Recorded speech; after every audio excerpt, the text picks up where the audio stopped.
बोलती पुस्तके. ज्यांना वाचनाचा नाद त्यांना बोलती पुस्तके घाली साद. आमचं चॅनल सबस्क्राईब करा आणि सबस्क्राईब करायला इतरांनाही सांगा. नमस्कार श्रोते मित्र हो, बोलती पुस्तके सादर करीत आहे लेखक डॉक्टर श्रीकांत पाटील लिखित कादंबरी लॉकडाऊन भाग 6. त्या दिवशी सुमारे तासभर दोघांनी 2 दिवसाची वैरण काढली. मग रकमानं माळवं तोडलं. दुपारी विश्रांती घेतली आणि धारा पाणी करूनच दोघांनी घरची वाट पकडली. टाळाबंदीमुळं घरातून बाहेर पडता येत नव्हतं. लॉकडाऊनवर नजर ठेवण्यासाठी ग्रामपंचायतीनं 25 लोकांची स्वयंसेवक म्हणून नियुक्ती केली होती. गावाच्या सीमावर लक्ष ठेवणं, होम क्वारंटाईन लोकांच्यावर लक्ष ठेवणं, उन्हाळ पोरांना गाड्यावर फिरू न देणं, भाजीपाला दुकाने यांना फिजिकल डिस्टन्स पाळण्याबाबत सातत्यानं सूचना देणं, ही कामं त्यांना करावी लागत होती. पंचायतीनं परसूला ग्लोव्ज व मास्कही दिले होते. परसू घराबाहेर पडू शकत होता. पण आज जरा जास्तच कष्ट केल्यामुळे त्याचं अंग दुखत होतं. तो रकमाला म्हणाला, जेवणाचं तेवढं बघ, 4 घास खातो, अंग ठणकायला लागलंय, गोळी खाऊन झोपणार आहे. बरं, म्हणून ती जेवणाच्या तयारीला लागली. परसूनं TV सुरू केला. बातम्या संमिश्र स्वरूपाच्या सुरू होत्या. काही ठिकाणी रुग्णसंख्या इतकी वाढली, इतके मृत्युमुखी पडले, अशा धक्कादायक व भीती वाढवणाऱ्या बातम्या होत्या. तर अमुक शहरात अमुक रुग्ण कोरोनामुक्त झाले. तर मुंबई कोळीवाड्यात लोकांनी स्वयंस्फूर्तीने जीवनावश्यक गरजांसह 3 दिवसाचा लॉकडाऊन पाळण्याचा निर्णय घेतला. तर कोल्हापूरमध्ये 21 जणांचे अहवाल निगेटिव्ह आले. मृत्यूदर घटला. अशा दिलासादायक बातम्या येऊ लागल्या. परसू खाट्यावर पडूनच TV पाहत होता. रिमोट त्याच्या उशाला जवळ होता. सारखी तो चॅनल बदलत होता. नवनवीन बातम्या जाणून घेत होता. एका हिंदी न्यूज चॅनलवरची एक बातमी पाहून त्याला सुखद धक्काच बसला. म्हणाला, वाह, भले शाबास. का, काय झालं? जेवण करता करताच रकमानं विचारलं. हे बघ की, लोक पोलिसांवर पुष्पवृष्टी करताहेत. अहोरात्र आपले घरदार विसरून उन्हातानात बंदोबस्तासाठी असणाऱ्या आणि कोरोना अवतीभोवती फिरत असताना व संसर्गाचा धोका असूनही राष्ट्रीय कर्तव्य पार पाडणाऱ्या देवदूतांचा होणारा हा सन्मान त्याच्या मनाला सुखावून गेला. या एका दृश्यानं त्याचं अंग दुखायचं थांबलं. तो उठून बसला. त्यानं सरांना आणि गुरुजींना फोन करून ही बातमी सांगितली. सरांनी तर छान, चांगली सुरुवात आहे, अशी प्रतिक्रिया दिली. बराच वेळ तो सरांशी बोलत राहिला. त्यानंतर लगेचच त्याने संभाजीला फोन लावला. हॅलो संभाजी, काय खबर बात? काही नाही, रुग्णसंख्या वाढतेच आहे, पण आमच्या कामाचीही समाज दखल घेतो आहे. होय, लोक पुष्पवृष्टी करतेले मी TVवर बघितले. खरं आहे ते परसू, पण त्याचबरोबर लोकांनी नियम पाळले पाहिजेत. आम्ही जीव धोक्यात घालून काम करतो. कृतज्ञता म्हणून लोक फुलांचा वर्षाव करतात. आम्हाला कोरोना योद्धे म्हणतात. बरं वाटतं. आमच्या पोलीस बांधवांचा पण उत्साह त्यामुळे वाढतो. पण त्याचबरोबर अधिक जबाबदारीनं काम करण्याची प्रेरणा मिळते. संभाजी भरभरून बोलत होता. हे बघ परसू, मला माझ्या घरच्यांची काळजी वाटते रे. मी असा नोकरीनिमित्त एकटा मुंबईला. तिकडं कोल्हापुरात काय परिस्थिती आहे? वेळ मिळेल तेव्हा फोन करतो. संभाजी, तू काळजी करू नकोस. वहिनी नीट लक्ष देतील मुलांकडे. परसूनं त्याला समजावलं. तसं नाही रे, मुलं लहान आहेत, त्यात खेळकर आणि खोडकर आहेत. किती दिवस असे घरात डांबून राहणार? त्यात तिची पण ड्युटी असते रुग्णालयात. त्यांच्यावर कोण लक्ष देणार? संभाजीच्या बोलण्यातील काळजीचा सूर परसूला जाणवत होता. समजूतदार आहेत ती, नाहीत बाहेर पडणार. तू काळजी करू नकोस. आणि हो, तूही काळजी घे. बरं, ठेवतो फोन. बराच वेळ सुरू असलेलं संभाषण थांबल्यानंतर, जेवण तयार आहे, वाढू का? अशी रखमाची स्वयंपाकघरातून हाक आली. वाढ, वाढ, खूप भुका लागल्यात. मग तिनं दोघांची जेवणाची ताटं वाढून आणली. टीव्ही चालूच होता. दोघेही मनसोक्त जेवली. उद्या मला लवकर उठीव, लवकर रानात जाऊन येतो. मला दिवसभर ट्रॅक्टर चालवायचा आहे. उद्या सगळ्या गावात फवारणी करायची आहे. असं सांगून त्यानं पांघरून तोंडावर ओढून घेतलं. गजर न लावता लवकर उठायची रखमाला सवय होती. त्याप्रमाणे ती भल्या पहाटे 5लाच उठली. आवराआवर केली आणि परसूला उठवलं. त्याने पण अंघोळ पाणी केलं आणि सायकलवर टांग टाकून मळा गाठला. झमाझम शान काढलं, गोटा लोटला, धारा काढल्या, मोटार सुरू केली. जनावरं धुतली. वैरणीची कुट्टी मशीनमध्ये घालून कुट्टी केली. 2-2 बुट्ट्या सगळ्या जनावरांनी टाकून लगबगीनं त्यानं घर गाठलं. घासभर भाकरी खाल्ली. जेवण जेवत जेवतच पेपरवर नजर टाकली. मोठमोठ्या मंत्र्याच्या बातम्या वाचल्या आणि सरळ ग्रामपंचायतीकडे आला. सरपंच तात्या अगोदरच येऊन थांबले होते. बाकीची पंचमंडळी हळूहळू 1-2 करीत जमत होती. पंचायतीच्या दारात 2 ट्रॅक्टर औषधाची बॅरल भरून तयार होते. ग्रामपंचायतीचा ड्रायव्हर पण होता. परसूनं आपल्या मित्राच्या ट्रॅक्टरचा ताबा घेतला. त्याला सांगितलं, तू घरला जा, मी काम संपलं की ट्रॅक्टर आणून पोचतं करतो. मित्रही तेवढीच विश्रांती म्हणून घरी गेला. तात्या आणि 4-5 पंचमंडळा घेऊन परसूनं गल्लीबोळातून तात्यांच्या सांगण्यानुसार फवारणी करायला सुरुवात केली. 4-5 पंचमंडळी ट्रॅक्टरच्या पुढं थांबायची. त्याचं कारण उन्हाळा होता. लोकांनी रब्बीचे धान्य वाळत घातलेलं असायचं. औषध फवारणीमुळं ते बाधित होऊ नये म्हणून थोडं थांबून ही मंडळी त्या धान्य मालकांना धान्य गोळा करून घ्यायला किंवा ताडपत्री चांगली झाकायला लावायची. बाकीची मंडळी ट्रॅक्टर मागे थोड्या अंतरावरून यायची. जवळजवळ 3 वाजेपर्यंत अर्ध्याहून अधिक गावात औषध मारून झाले. सगळी मंडळी पंचायतीत आली. तोपर्यंत दुसरा ट्रॅक्टरही आला. तात्या, आता मी जाऊ का? मला रानात जायला पाहिजे. परसूनं तात्याला परवानगी मागितली असता त्याने होकारार्थी मान हलवली. ग्रामपंचायत सदस्याने परसूचे आभार मानले. मग परसूने ट्रॅक्टर आपल्या मित्राच्या दारात आणून लावला. बाहेरूनच हाक मारली, पोपट, ट्रॅक्टर लावलाय बघ, या चाव्या घे. पोप्याचं पोरगं धावत पळतच बाहेर आलं. त्याच्या हातावर चाव्यांचा जुडगा ठेवून परसू आपल्या घराला निघून गेला. डेटॉलच्या साबणानं आंघोळ केली, कारण उन्हानं अंगाची तलकली झालेली. अंग घामानं चिंब भिजून गेलेलं. शिवाय औषधाच्या उग्र वासाने नाकही चोंदलं होतं. कपड्याला औषधाचा वास येत होता. त्यामुळं फ्रेश होऊन त्याने चहा घेतला आणि मळ्याचा रस्ता धरला. आज दुपारी जनावरांना पाणी दाखवलं नव्हतं. त्यामुळं त्याने ओरडून अख्खा मळा डोक्यावर घेतला होता. त्याची चाहूल लागता जनावरं एकटाक शांत उभी राहिली. त्यानं शेडातली बादली आणि घागर घेतली आणि मोटर चालू केली. जनावरं पाणी प्यालीत. मग त्यानं बाकीची आवराआवर केली. एव्हाना 5 वाजून गेले. नेहमीप्रमाणे धारा काढून तो घरी आला. आजचा दिवस सार्वजनिक कामासाठी, लोकांच्या आरोग्य रक्षणासाठी खर्च केल्याबद्दल त्याला स्वतःचाच खूप अभिमान वाटला. दिवसभर उन्हात तळवल्यामुळं जेवल्या जेवल्या त्याचा डोळा लागला. कोरोनाविषयी जनजागृती करण्याचं आणि कोरोना हा आजार बरा होतो हे लोकांच्या मनात बिंबवण्याचं काम शासन विविध वाहिन्यांच्या माध्यमातून करीत होते. जागोजागी पोलिसांवर पुष्पवृष्टी केल्याचे व्हिडिओ विविध न्यूज चॅनल दाखवित होते. माणसात बदल होत आहे. काल शत्रू वाटणारे, लॉकडाऊन काळात बाहेर पडून न देणारे पोलीस जनतेला आता देवदूत वाटत होते. कारण आता इतके दिवस घरी बंद राहूनही रोग थांबायचं नाव घेत नव्हता. डॉक्टर नर्सेसवरही लोकांनी हल्ले केले होते. त्यांना शिवीगाळ केली होती. पोलिसावरही जीवघेणे हल्ले झाले होते. पण ते हल्ले, तो अपमान टाकून जनतेच्या सेवेसाठी आणि देशाच्या रक्षणासाठी ते लोक हार न मानता कार्यरत होते.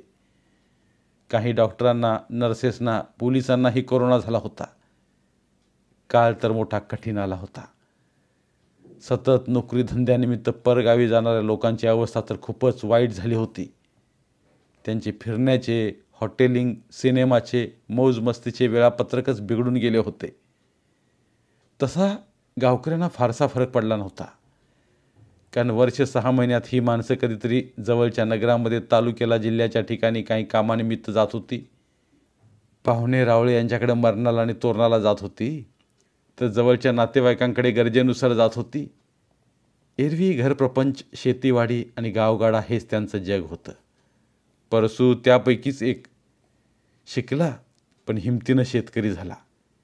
त्यामुळं गावातल्या गावातच फिरायचं. फार तर आवडीचा कट्टा, वाचनालय, शनिवारी मारुतीला, रविवारी ग्रामदेवतेला आणि इतर दिवशी ठरल्यावेळी म्हणजेच रानात जाण्याचा त्याचा दिनक्रम पक्का म्हणजे अगदी पक्का होता. खरी अडचण मनोज सरांची, शिवागुरुजींची, अशोकची, विश्वनाथची झाली होती. त्यामुळं घरात अडकलेली ही माणसं वेळ घालवण्यासाठी दररोज परशूच्या मळ्यात येत होती. गप्पा गोष्टी करीत होती. लॉकडाऊन कधी संपणार म्हणून दिवस मोजत होती. काल मळ्यात कोण आलं नव्हतं. त्यामुळं आज सकाळीच मनोज सरांनी परसूला फोन केला. परसू, आज कितीला रानात जायचं? कितीला म्हणजे आपल्या नेहमीच्या वेळेला. ठीक आहे म्हणून सरांनी फोन ठेवला. बरोबर 11 वाजता परसू घरातून बाहेर पडला. एक मंडळी त्याला भेटत गेली आणि मग पांदीतून ओढ्यातून दूर असणाऱ्या रानात ती पोचली. परसू म्हणाला, तासभर वैरण काढतो, आवरावर करतो. त्याचं हे पालुपत त्यांना पाठ झालं होतं. त्यामुळे शिवागुरुजी म्हणाले, परसू तुझं आवर आणि मग ये, तवर आम्ही झाडाखाली जाऊन बसतो. तासाभरात आपलं वैरणकाढीचं काम संपवून परसू आंब्याच्या झाडाजवळ आला. पाहतो तर काय, मनोज सरांनी आज सोबत ज्ञानेश्वरी आणली होती. शिवागुरुजी म्हणाले, परसू, सर आजपासून आपणास काही ओव्या वाचून दाखवणार आहेत, त्याचा अर्थही सांगणार आहेत. अरे वा, छानच की. पण लॉकडाऊन संपायला तर फक्त 12 दिवस उरले आहेत. तोवर होणार का वाचून? म्हणजे काय, संपल्यावर तुम्ही कामावर जाणार? गुरुजी, ग्रंथ मध्ये थांबायचा नसतो आणि आपलं लक्ष पण लागणार नाही. मग काय करूया? मनोज सर म्हणाले, मी सांगू का, आपण सरांच्या घरी रोज 2 तास जाऊया. सर रोज एक अध्याय वाचतील. लॉकडाऊन जरी संपलं तरी संध्याकाळी आपणास एकत्र यायला काही अडचण येणार नाही. शिवागुरुजींनीही मधला मार्ग सांगितला. बाकीच्या सगळ्यांनीच होकार दिला. पण घरात सुद्धा आपण फिजिकल डिस्टन्सिंगचं पालन करायचं. सर, वहिनी, मी, गुरुजी, अशोक, विश्वनाथ सोडून ही कल्पना कोणालाही सांगायची नाही. लांब लांब बसू. सर वाचत जातील किंवा तुम्ही कोणीही वाचा. सर अर्थ सांगतील. बघा पटतंय का? असो, न पटायला काय झालं?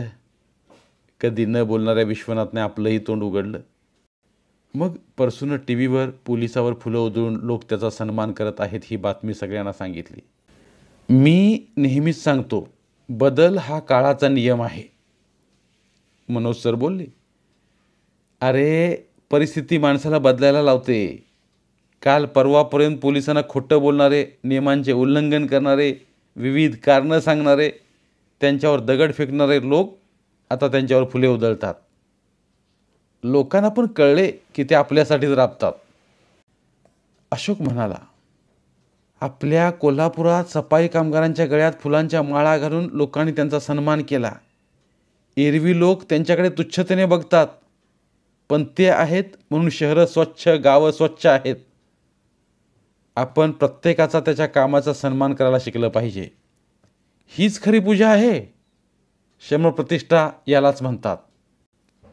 सर, तुम्ही बोलताना ऐकतच राहावं असं वाटतं बघा. परसू, आम्हाला सवय आहे आणि त्यात वेगळं काय आहे? आम्ही जे समाजासाठी आवश्यक आहे तेच तर सांगितलं. हे बघ परसू, आपण दवाखान्यात डॉक्टरांसोबत हुज्जत घालतो. नर्सने पेशंटच्या खोलीबाहेर जायला सांगितलं की तिच्याकडे रागानं बघतो. पण ते त्यांचं काम करीत असतात. ते त्यांचं कर्तव्य असतं. ते रुग्णाची काळजी घेत असतात. आपल्याला उगीच राग येतो. आता बघ ना, जवळच्या राज्यात डॉक्टरावर आणि परिचारिकेवर हल्ला झाला. मूर्ख आहेत लोक, मूर्ख. रोगाचा एकदा संसर्ग झाला ना त्यांना, देव येणार नाही वाचवायला. शेवटी डॉक्टर आणि नर्सकडेच त्यांना यावं लागेल. म्हणून आपण त्यांचाही सन्मान करायला पाहिजे. डॉक्टरविषयीच्या आपल्या सगळ्या भावना गुरुजींनी बोलून दाखवल्या. बराच वेळ उलटून गेला. गप्पा संपायचं नावच घेत नव्हत्या. त्यांना गप्पात तसंच गुंतवून परसू आपल्या कामाला निघून गेला. थोड्या वेळानं काम संपल्यावर त्यानं, मंडळी चला घरला जाऊया म्हणून जोरात हाक मारली. तशी सगळीजण गावाच्या वाटेला लागली. खूप छान तत्त्वज्ञान आज परसूला ऐकायला मिळालं.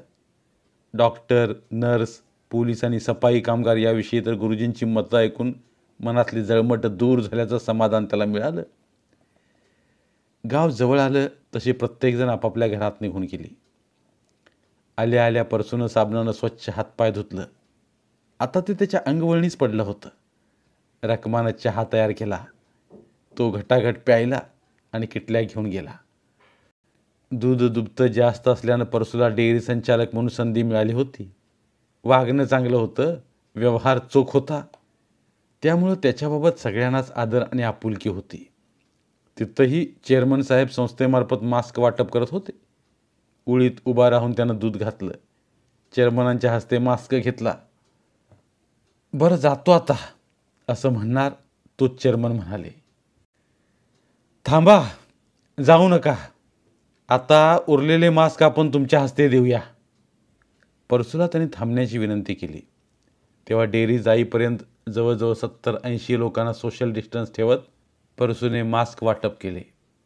बरोबर आणखी 4-2 संचालक तिथे होते. पण मास्क वाटायचा मान मात्र परसूला दिला. तोपर्यंत सर्वे करणाऱ्या आशा वर्कर्स रस्त्याने जाताना परसूला दिसल्या. काय ताई, झाला का सर्वे? परसूने विचारलं. चालू आहे परसू दादा, पण लोक सहकार्य करीत नाहीत. आजार आणि लक्षणं खरं सांगत नाहीत. परसूनं चिंतेनं त्यांना विचारलं, मग काय? ते सांगतील ते लिहावं लागतं. त्यांच्यासोबत प्राथमिक शाळेतल्या बाई पण होत्या. त्याही त्यांना नेमून दिलेल्या भागात नवीन बाहेरून कोण आलं, केव्हा आलं त्याची माहिती घेत होत्या. एका अर्थी त्या समाजसेवा करीत होत्या. पण लोकांना त्यांचं काही देणं घेणं नव्हतं. परसू दादा, नुसता वैताग आलाय बघ, आशा वर्कर बोलली. का? काय झालं? परवा पलीकडच्या गल्लीत ते माळ्याचं पोरगं मुंबईला ट्रक घेऊन गेलेलं. तेव्हा मी त्याला विचारलं, बाहेर गावी गेलता का म्हणून. तेव्हा त्याचं सगळं घरच माझ्याबरोबर भांडायला लागलं. आता यात आमची काय चूक? मग काय केलं? तात्या आप्पांना सांगितलं. पोलीस पाटलांच्या कानावर घातलं. सगळ्यांनी त्याला दम दिला. मग ताकीद केली. आता हाय घरात. पण ह्यात आमची काय चूक आहे का? लोक उगीच आमच्यावर ताव धरतात. असू दे ताई, आम्ही आहोत, काळजी करू नका. सगळं गाव तुमच्या पाठीशी ठाम आहे. काही अडचण आली तर पंचायतीला सांगा, आम्ही मदत करू. परसूने त्या दोघींना डोंगरा एवढा आधार दिला. त्यांना थोडं बरं वाटलं. तशा त्या आपल्या कामासाठी पुढे निघून गेल्या. बराच वेळ झाला तरी अजून का आले नाहीत म्हणून घरी रकमाची चलबिचल झाली. कारण 10 मिनिटात येणारी स्वारी आता तास झाला तरी परतली नव्हती. अंधार पडू लागला. रस्त्यावरचे दिवे लागले तशी ती आत बाहेर करू लागली. रस्ते ओस होते. एखादा मळेवाला किंवा मळेकरी रस्त्याने जाताना दिसायचा. माणसांची चाहूल लागली की ती बाहेर यायची. परसू नाही दिसला की हिरमुसून पुन्हा घरात निघून जायची. रकमे, आज खूप बरं वाटलं बघ. दारातनंच त्यानं आपला आनंद व्यक्त केला. डेअरीत पार पडलेला कार्यक्रम त्यानं तिला सविस्तर सांगितला. आपल्या नवऱ्याचा वाढलेला मान सन्मान ऐकून तिला आबाळ ठेंगणं झालं. पंतप्रधानांनी सर्व भारतीयांना रात्री 9 वाजता 9 मिनिटं आपल्या अंगणात दिवे लावण्याचं आवाहन केलं होतं. त्याची आठवण त्याने करून दिली. रविवार असल्याने आज त्याला देवळात जाण्याची इच्छा झाली. पण गावातील देऊळ बंद आहे. याची आठवण होताच त्याला वाईट वाटलं. घरातूनच त्याने ग्रामदैवत श्री मंगोबाला हात जोडले. देवा मंगोबा, जगावर आलेलं संकट दूर कर, असं साकडं घातलं. जागृत असणाऱ्या ग्रामदेवतेवर त्याची प्रचंड श्रद्धा होती. ग्रामदेवतेच्या जागृतीविषयी खाजगी गप्पांच्या मैफिलीत तो भरभरून बोलायचा. जशी जशी ग्रामदेवतेवर भक्ती होती तशी शेती भातीवरही निष्ठा होती. देशाविषयी त्याच्या मनात टिच्चून अभिमान भरला होता. तशी त्याला खेळाची आवड होती. क्रिकेट हा त्याच्या जिव्हाळ्याचा विषय होता. वर्ल्ड कपचे सामने तो आवर्जून बघायचा. त्या काळात शेतीची कामे, वैरणीची कामे भल्या पहाटे उरकून तो दिवसभर टी व्ही समोरून हलायचा नाही. भारत आणि पाकिस्तानची क्रिकेट मॅच त्याच्यासाठी खूपच रोमांचकारी असायची. त्या दिवशी तो तहानभूक विसरायचा. भारताचा विजय झाला तर जल्लोष करायचा, फटाके फोडायचा. आणि चुकून पराभव झाला तर त्या दिवशी त्याला जेवणसुद्धा गोड लागायचं नाही. माझा देश जिंकला पाहिजे, पाकिस्तानबरोबर तर तो जिंकलाच पाहिजे, हा त्याचा अट्टाहास असायचा. त्याच्या प्रत्येक कृतीतून, बोलण्यातून देशप्रेम ओसंडून व्हायचं. आता जगाबरोबर भारतही संकटात सापडला आहे. कोरोनाची महामारी लोकांना छळते आहे. लोकांना कामधंदे सोडून घरात कोंडून घ्यावं लागतं आहे. सगळे उद्योगधंदे ठप्प झालेत. शाळा कॉलेज बंद आहेत. यावर्षी पोरांच्या परीक्षाही झाल्या नाहीत. आता हे असं किती दिवस चालणार? आणखी किती दिवस हे कोरोनाचं संकट आपल्याला छळणार? असं किती दिवस लोकांनी घरात बसायचं? गाड्या बंद, रिक्षा बंद, वाहतूक बंद, रेल्वे बंद, विमानसेवा बंद, दळणवळण कधी सुरू होणार? माणूस हा सामाजिक प्राणी आहे असं म्हणतात. मग आता घरात बंद राहून त्याचं सामाजिकीकरण कसं होणार? उलट तो एकलकोंडा तुसडा बनत जाणार. या सगळ्या विचारांचं त्याच्या मनात थैमान सुरू होतं. दिवसागणिक त्याची चिंता वाढतच होती. राष्ट्रीय हितासाठी सरकारने घेतलेल्या प्रत्येक निर्णयाचं स्वागत करण्याची त्यांची वृत्ती होती. सरकार कोणाचंही असो, देश हा माझा आहे आणि देश हा माझा देव आहे. मला या देवाची पूजा करायची आहे, अशी त्याची भूमिका होती. त्यामुळं जनता कर्फ्यूच्या दिवशी जेव्हा पंतप्रधानांनी 5 वाजता घराबाहेर येऊन टाळ्या वाजवायला सांगितल्या, तेव्हाच त्याने या उपक्रमाचे मनोमन स्वागत केले. आपण स्वतः यामध्ये तो सहभागी झाला. पण आपल्या सगळ्या मित्रमंडळींना, पाहुण्या रावळ्यांना फोन करून त्यांना या उपक्रमात सहभागी होण्यासाठी सांगितलं. आज लॉकडाऊनला 15 दिवस पूर्ण झाले होते. रुग्णसंख्येत वाढ थांबत नव्हती. धोका दिवसेंदिवस वाढतच चालला होता. पण बरेच रुग्ण बरेही होत होते. जगाच्या तुलनेत मृत्यूदर कमी होता. आज आपण 9 वाजता दिवे लावायचे असं त्यानं मनोमन ठरवलं होतं. तशी कल्पना त्यानं फोनवरून आपल्या सगळ्या मित्रपरिवाराला दिली होती. दिवसभराचा राबता, गावातील दैनंदिन काम व सार्वजनिक कामे यांचा तोल सांभाळत या संकटातही तो उत्साहाने कार्यरत होता. डेअरीतून आल्यानंतर हातपाय धुतले, नवरा बायकोनी जेवण केलं आणि रात्रीचे 9 वाजण्याची वाट बघत बसले. प्रचंड उकडत असूनही रस्त्याला कोणीच नव्हतं. पोलिसांच्या भीतीने लोक नेहमीसारखे आपापल्या अंगणातही थांबत नव्हते. सर्वजण आपापल्या घरात डांबून होते. पण एकदाचे 9 वाजले आणि काय चमत्कार, घरातील लोक अंगणात आले. काही आपल्या घराच्या गॅलरीत, तर काही लोक टेरेसवर बाहेर आले. कुणी दिवे पेटवले, कुणी मोबाईलच्या बॅटरीने प्रकाश टाकले होते. मग कुणी समया पेटवल्या, तर कुणी मेणबत्त्या प्रज्वलित केल्या. आज दिवाळी नव्हती, पण या 9 मिनिटाच्या काळात संपूर्ण आसमंत दिव्यांनी उजळून निघाला. तशी दोघंही पंत्या पेटवून आपल्या हातात घेऊन पायरीवर येऊन उभे राहिलेत. कोरोनाचा अंधकार दूर होऊन आरोग्यदायी जीवनाचा प्रकाश घराघरात पडू दे, अशी प्रार्थना दीप पाजळून जणू प्रत्येक भारतीय करीत होता. हा दीप निर्धाराचा होता. हा दीप आमच्यातल्या एकीचे, सामर्थ्याचे प्रतीक होता. हा दीप आम्हाला कोरोनाविरुद्ध लढण्यासाठी ऊर्जा, उर्मी आणि उत्साह बहाल करणारा होता. घराघरातील, रस्त्यावरील दिवे बंद होते आणि आबालवृद्ध पंतप्रधानाच्या आव्हानाला प्रतिसाद म्हणून दीप घेऊन आपापल्या अंगणात आले होते. सुमारे 9 मिनिटे हे नयनरम्य मनोहारी दृश्य परसू डोळे भरवून पाहत होता. त्याचा क्षण आणि क्षण तो आपल्या डोळ्यात साठवत होता. यात सहभागी होऊन तो ऐतिहासिक क्षणाचा साक्षीदार बनला होता. 9 मिनिटे संपल्यानंतर पुन्हा घरातील दिवे लावण्यात आले. रस्ते प्रकाशाने उजळून निघाले. बंद असलेले टीव्ही पुन्हा सुरू झाले. स्वतः पंतप्रधान एका मोठ्या समईसमोर उभे राहून दीप प्रज्वलित करतानाची दृश्ये पाहून परसूच्या अंगावर रोमांच पुलकित झाले. त्याला आपल्या नेतृत्वाचा, संघशक्तीचा अभिमान वाटला. आता आपल्याला लढायचं आहे. घरातच बसून कोरोनाला हरवायचं आहे. आपण सारे ठाम निर्धार व निश्चय करून कोरोनावर मात करू शकतो. कोरोनाला हरवू शकतो. हे बीज त्याच्या पक्के मनात रुजले. आपण जिंकू शकतो आणि जिंकणारच, आणि कोरोना हरणार. संकट आली की ती एकामागून एक येतात. मग संकटांची मालिकाच सुरू होते.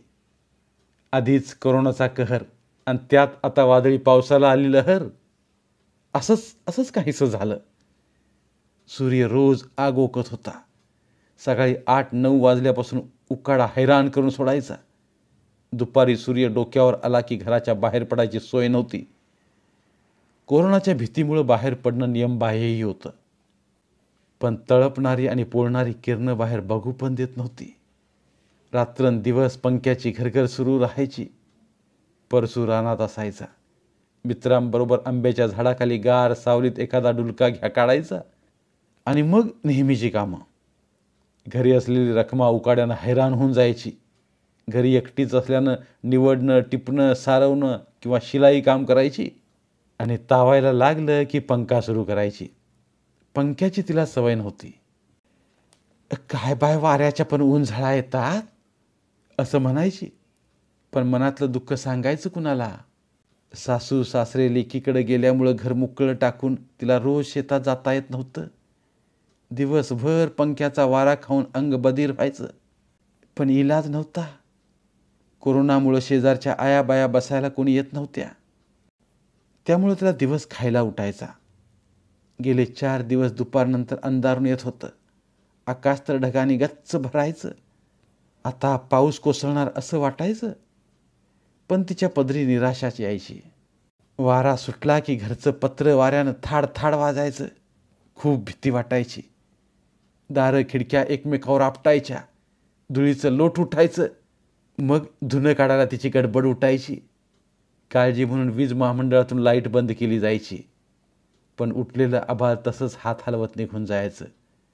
पुन्हा येरं माझ्या मागल्या. थोड्या वेळानंतर लाईट सुरू. आकाश निरभ्र. दूरवर कुठंतरी विजा चमकत असताना दिसायच्या. खालती पाऊस कोसळायला लागला आहे. तशी म्हातारी कोतारी काहीतरी हवामानाचा अंदाज बोलल्यागत बोलत रस्त्यानं जाताना ऐकू यायचं. पण आज तसं झालं नाही. अगदी सकाळी 8 पासून सूर्यानं जाळ काढायला सुरुवात केली. आगीचं लोट पृथ्वीवर कोसळतात की काय, इतका उकाडा जाणवायला लागला. परसूला रानात जायची घाई झाली होती. त्यामुळे गप्पा 4 घास खाऊन त्यानं मळा गाठला. सरांना, मी लवकर जातोय, तुम्ही या नंतर, असं फोन करून सांगितलं. डोंगरी चढवली. उसात घुसला. तासाभरात चांगला 40 मोदळ पाला काढला. बिंडा आणून शेडात टाकला. मशीन चालू केलं. वाळलं वल्लं मिक्स करून कुट्टी करून कोपराभर ढीग केला. 2-3 पाट्या वैरण टाकली. हुश, बरं झालं बाबा लवकर आवरलं, नाहीतर आज काय खरं नव्हतं, असं म्हणत बादली घेतली आणि विहिरीकडे आला. घामानं अंग नितळत होतं, पण त्याला मोह आवरला नाही. कापडं काढली आणि रोज विहिरीत हातपाय धुणाऱ्या परसून धाडकन उडीच मारली. अचानक डुबुक डुबुक ढाप ढाप असा पाण्यातनं आवाज ऐकू आला. तशी विहिरीकाठच्या झाडावर बसल्या चिमण्यांचा चिवचिवाट अधिकच वाढला. हातपाय, पाठ, पोट चांगलं हात फिरवून स्वच्छ केलं. पुन्हा काठावर आला. मळ्यात कोणीच नव्हतं.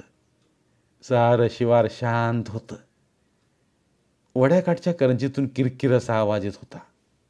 त्यानं पुन्हा उडी टाकली. तो मनसोक्त पोहत होता, डुंबत होता.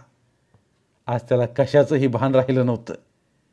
काठावर मनोज सर, शिवा गुरुजी, अशोक, विश्वनाथ ही चौकडी येऊन त्याच्या जलतरणाचे दृश्य डोळ्यात साठवत होती.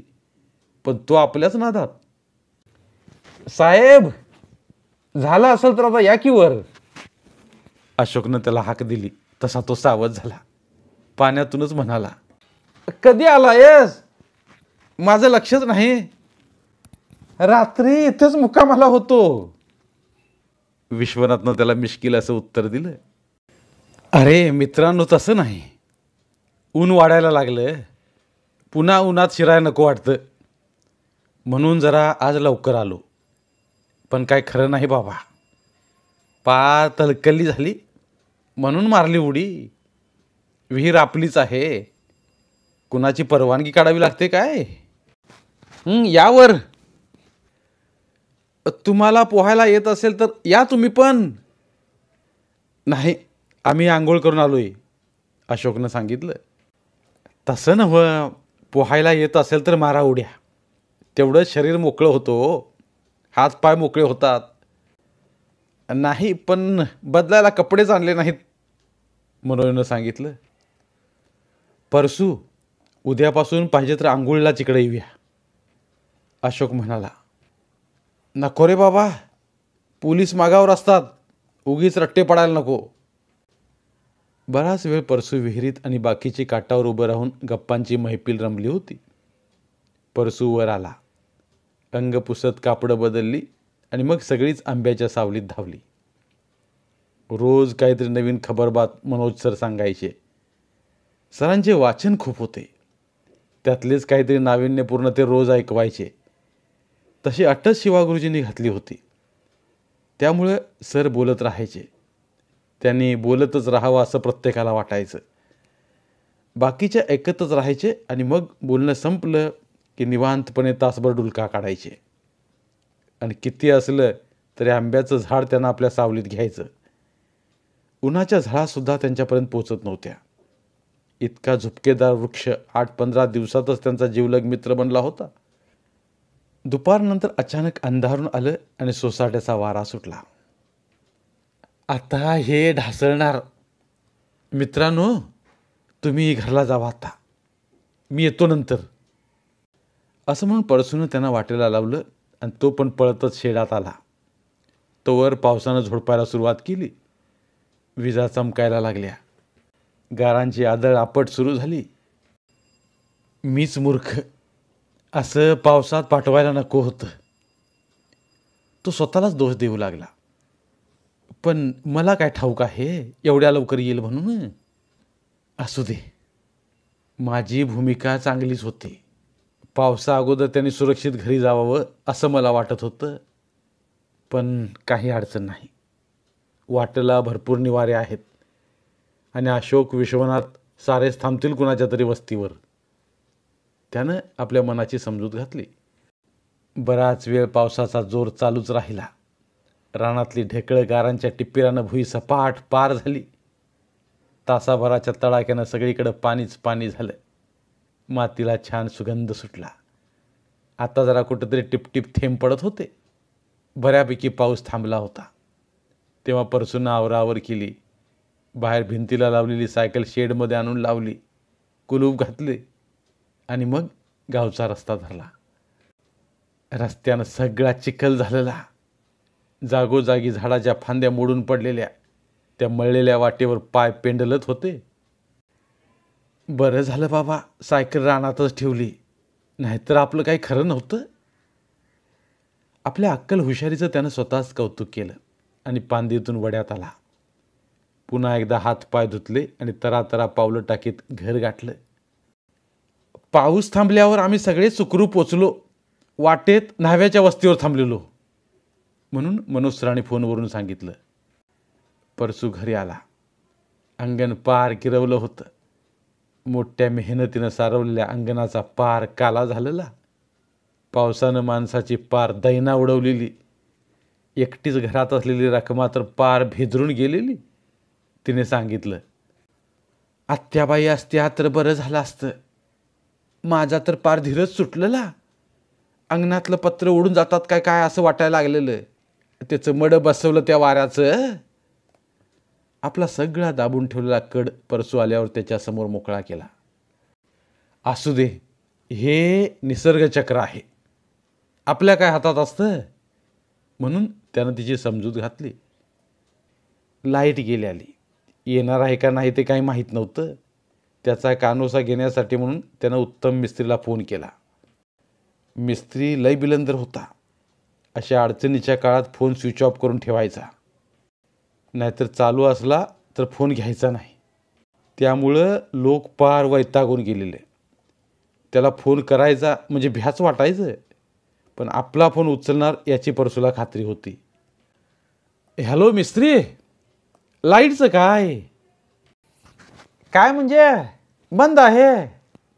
उत्तम मिस्त्रीनं उत्तर दिलं. होय, बंद आहे म्हणूनच फोन केला आहे. परसूनं दबकतच परत विचारलं, लाईट येणार कधी? लाईट येईल 9पर्यंत. तारा तुटल्यात, पण काही मेजर प्रॉब्लेम नाही. 9-10 पर्यंत येईल. परसूचं फोनवरचं संभाषण रकमा ऐकत होती. तिनं कानूसा घेतला आणि रॉकेलचा दिवा पेटवला. जेवणखान उरकलं आणि बराच वेळ गप्पा मारत बसली. शेवटी दिवा भगभगायला लागला. तसा त्याला विझवून ते झोपी गेले. रात्रभर गार वारा, रातकिड्यांची किरकिर चालूच होती. धन्यवाद. उर्वरित कादंबरी पुढील भागात. मराठीतील प्रतिभावंत लेखकांचं साहित्य, कथा, कादंबऱ्या ऐकण्यासाठी आमचं बोलती पुस्तके हे चॅनल सबस्क्राईब करा आणि मराठी साहित्याचा प्रसार करण्यासाठी प्रत्येक मराठी माणसाला सबस्क्राईब करण्यासाठी आवाहन करा आणि बोलती पुस्तके या साहित्य चळवळीत सहभागी व्हा. आपले पुन्हा एकदा धन्यवाद.